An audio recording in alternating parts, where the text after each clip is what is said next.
Let's listen to something the president had to say about this whole big picture earlier in the week.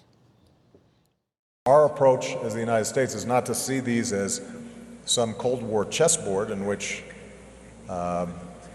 we're in competition with Russia. Our goal is to make sure that the people of Ukraine are able to make decisions for themselves about their future. That pretty much says it. It pretty much does, but even if President Obama does not view this as a Cold War chessboard, it's pretty clear that President Putin does, and not just Ukraine. I mean, that's what Syria is all about as well, where you saw the administration declare that the Russians have been actually pretty unhelpful players in trying to get an accord together. And so we're at the point right now where first the reset failed. Now the reset to the reset isn't doing so well, and you have to wonder whether we're going to slip back into old habits. David, up until this point, in terms of priorities for the United States in dealing with Russia, it was trying to achieve a political settlement in Syria. Now, how does what's going on in Ukraine affect the likely outcome of Syria? And does Russia become more or less accommodating in what the Americans want?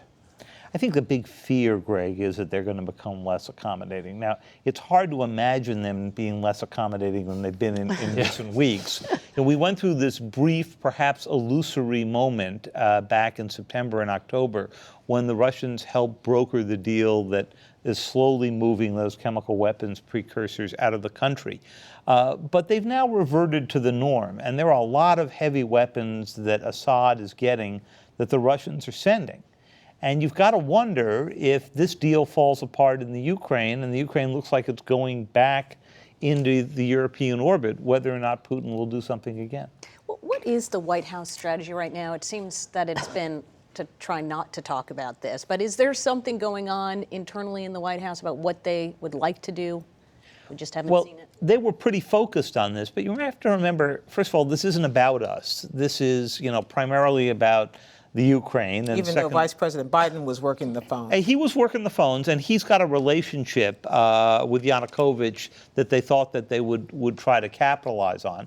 And I actually think he probably played a fairly important role because he was on the phone for a long time with Yanukovych last night as this negotiation was happening.